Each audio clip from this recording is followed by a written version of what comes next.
Hi, Miss Eglin here. Today I'm reading Linda Sue Parks' A Long Walk to Water, Chapter 11, Southern Sudan, 2008.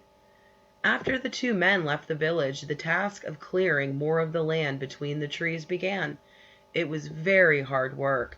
The smaller trees and bushes had to be burned or uprooted. The long grass had to be scythed and hoed under. It was dangerous work, too, as poisonous snakes and scorpions hid in the grass.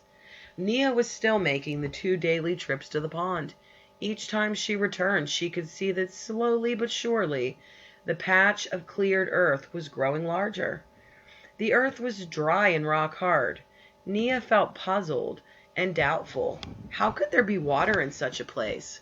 And when she asked Depp that question, he shook his head. She could see the doubt in his eyes, too. Southern Sudan and Ethiopia, 1985. They buried Uncle in a hole about 2 feet deep, a hole that had already been made by some kind of animal. Out of respect for him, the group walked no more that day, but took time to mourn the man who had been their leader. Salva was too numb to think, and when thoughts did come to him, they seemed silly. He was annoyed that they would not be able to eat the bird after all.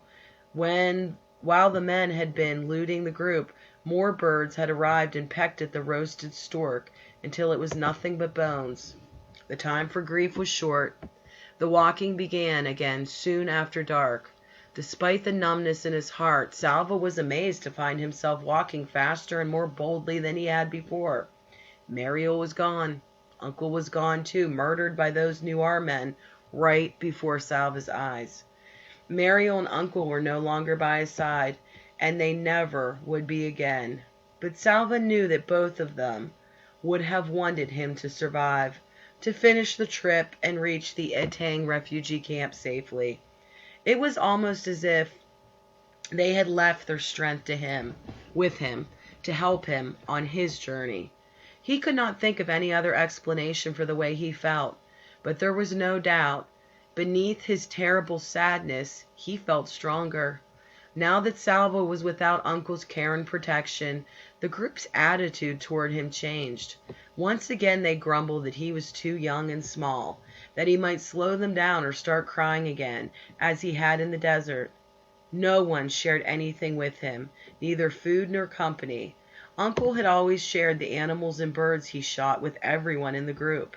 But it seems they had all forgotten that, for Salva now had to beg for scraps, which were given grudgingly.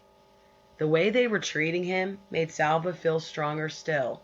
There is no one left to help me. They think I am weak and useless. Salva lifted his head proudly. They are wrong, and I will prove it. Salva had never before seen so many people in one place at the same time. How could there be this many people in the world? More than hundreds, more than thousands, thousands upon thousands. People in lines and masses and clumps. People milling around, standing, sitting, or crouching on the ground, lying down with their legs curled up because there was not enough room to stretch out.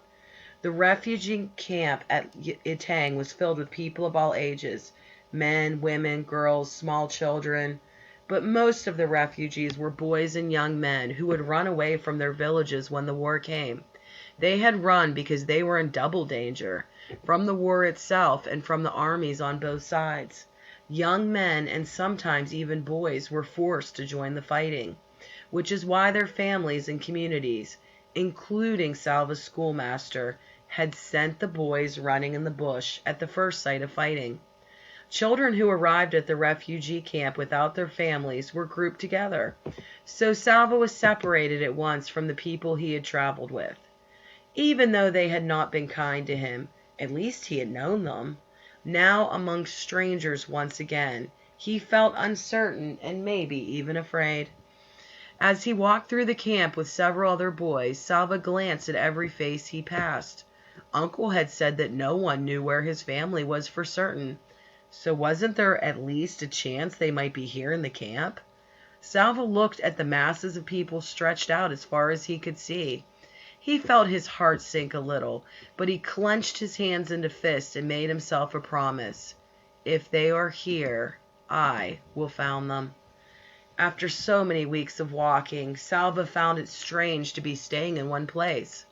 During that long, terrible trek, finding a safe place to stop and stay for a while had been desperately important. But now that he was at the camp, he felt restless, almost as if he should begin walking again. The camp was safe from the war. There were no men with guns or machetes, no planes with bombs overhead. On the evening of his very first day, Salva was given a bowl of boiled maize to eat, and another one the next morning. Already things were better here than they had been during the journey. During the afternoon of the second day, Salva picked his way slowly through the crowds. Eventually, he found himself standing near the gate that was the main entrance to the camp, watching the new arrivals enter. It did not seem as if the camp could possibly hold any more, but still they kept coming. Long lines of people, some emaciated, some hurt or sick, all exhausted. As Salva scanned the faces, a flash of orange caught his eye. Orange, an orange headscarf. He began pushing and stumbling past people. Someone spoke to him angrily, but he did not stop to excuse himself. He could see the vivid spot of orange. Yes, it was a headscarf. The woman's back was to him, but she was tall, like his mother. He had to catch up. There were too many people in the way.